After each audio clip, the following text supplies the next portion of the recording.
Indonesia is a heaven of earth. Negeri yang melampaui semua ekspektasi. Gugusan pulaunya yang saling membentang dari sudut barat hingga sudut timur, di mana 2/3 luas lautan lebih besar daripada luas daratan, menjadi ciri khas sendiri bagi negara kepulauan terbesar kedua di dunia. Indonesia tanah air beta, pusaka abadi nan jaya.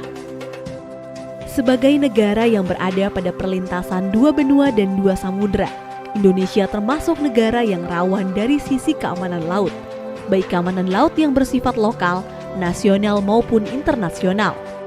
Begitu juga dengan keberadaan pulau-pulau kecil dan terluarnya, yang perlu mendapatkan perhatian karena menjadi tapal batas antar negara tetangga yang sama-sama penting.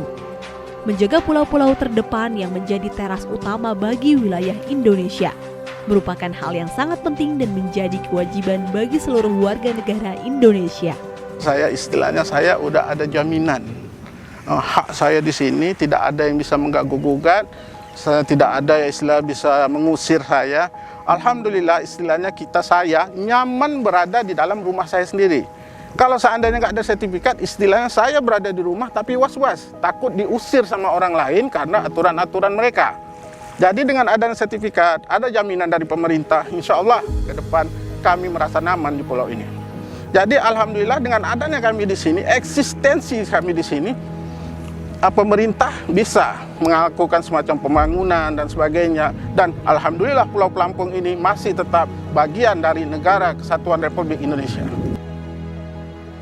Pemerintah Indonesia secara konsisten terus berupaya menjaga kedaulatan negara dengan melindungi pulau-pulau terluar Indonesia, memberdayakan masyarakat dalam rangka peningkatan kesejahteraan, serta melindungi kelestarian budaya Indonesia melalui sertifikasi tanah masyarakat yang dilakukan Kementerian ATR BPN. Kami bangga memang dengan pemerintah hari ini, yang di pesisir pun sudah bisa disertifikat semua. Jadi memang sekali lagi saya sebut, memang bangga memang Bu. Puas kami sebagai masyarakat puas. Jadi hak kita sebagai masyarakat tuh memang ada. Kita tinggal di suatu pulau ini, kita tidak mengaku-ngaku ini pulau kita. Sebagai negara kepulauan, budaya maritim pun menjadi bagian yang tak terpisahkan dari kehidupan masyarakat yang memiliki kearifan lokal dalam mengelola dan memanfaatkan sumber daya laut. Interaksi ini dimungkinkan karena kehidupan masyarakat yang bermukim di kawasan pesisir memang bergantung pada laut.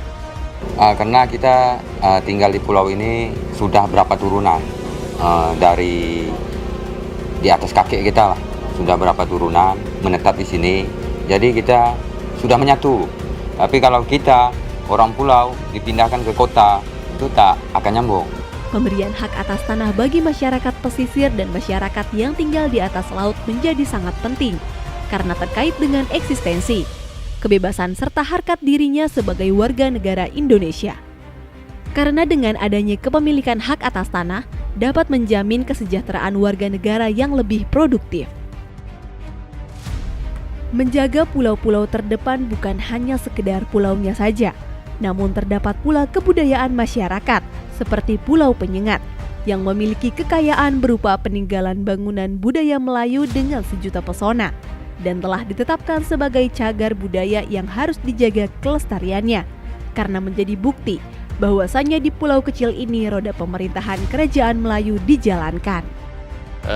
Kami sangat mengucapkan terima kasih kepada Bapak Presiden Republik Indonesia, kemudian Kementerian BPN, pemerintah Provinsi Kepulauan Riau dan Kota Tanjung Pinang dalam rangka menyelamatkan Pulau Penyengat, dalam rangka melindungi Pulau Penyengat tempat yang bersejarah ini, dalam hal menerbitkan sertifikat kepemilikan bagi masyarakat dan juga tempat-tempat cagar budaya untuk dilindungi.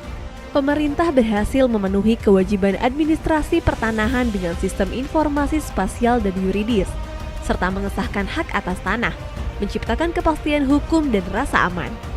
Hingga 17 Agustus 2023, lebih dari 106 juta dari target 126 juta bidang tanah terdaftar di Indonesia, melalui skema seperti pendaftaran tanah sistematis lengkap, redistribusi, dan lainnya.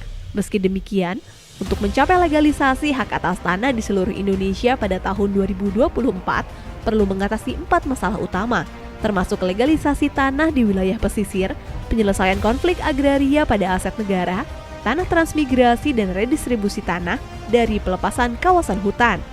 Diperlukan komitmen lintas sektor, hubungan pusat daerah, dan partisipasi masyarakat guna mengatasi tantangan ini, serta mewujudkan tujuan program strategis nasional reforma agraria.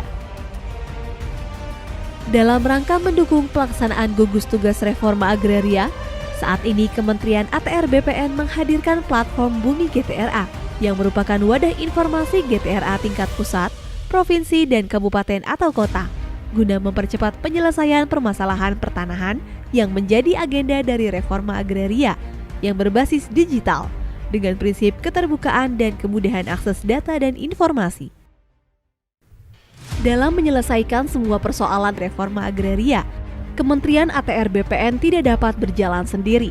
Diperlukan adanya kolaborasi dan komitmen bersama dari seluruh unsur pendukung dan pemangku kepentingan untuk berkontribusi mewujudkan cita-cita reforma agraria demi mensejahterakan rakyat.